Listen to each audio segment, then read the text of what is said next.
मन्त्रं तदपि च न जाने स्तुतिमहो न चाह्वानं ध्यानं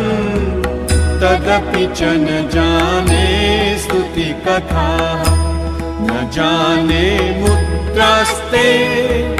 तदपि च न जाने विलपनम् परं जाने मातः त्वदनुसरणं क्लेशहरणं विधेरज्ञानेन द्रविणविरहेणालसतया विधेया शक्यत्वात् तव चरणयोर्याच्युतिरभूत् तदेतत्क्षन्तव्यम्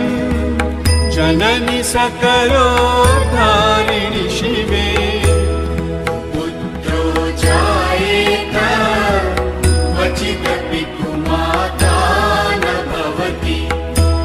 पृथिव्यां पुत्रास्ते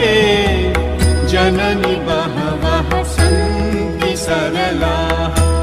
परं तेषां मध्ये विरलतरलोऽहं तव सुतः मदीयोऽयं त्यागः समुचितमिदं नो तव शिवे पुत्रो जायेत क्वचिदपि कुमाता न भवति जगन्मातर्मातः तव चरणसेवा न रचिता न वा दत्तं देवी द्रविणमपि भूयास्तव मया तथापि त्वं स्नेहं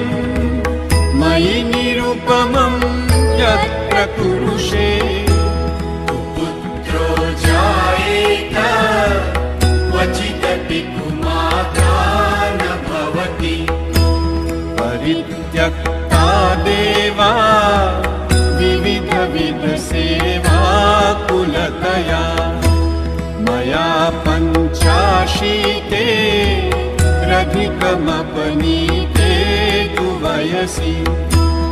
इदानीं चिन्मातः तव यदि कृपा नापि भविता निरालम्बो गरजननिकं यामि शरणम् श्वपाको जल्पाको भवति मधुपाकोपमगिरा निरातङ्को रङ्को विहरति चिरं कोटिकनकैः तवापर्णे कर्णे विशति मनुवर्णे फलमिदम् जनः को जानीते जननि जपनीयं जपविधौ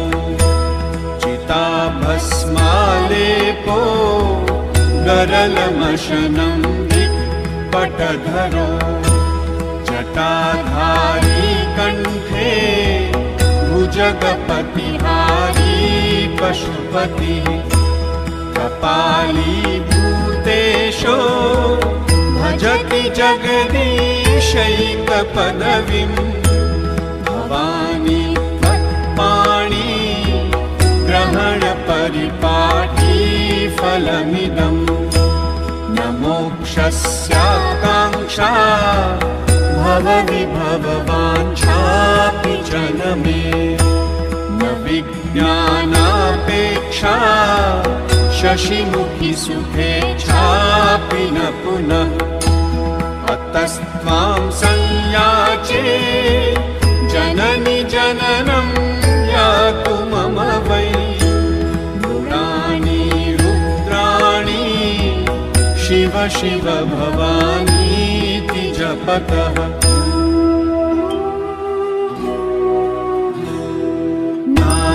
नाराधितासि विधिना विविधोपचारै किं वृक्षचिन्तनपरैर्न कृतं वचोभिः श्यामे त्वमेव यदि किञ्चन मय्यनाथ समम्ब परं तवैव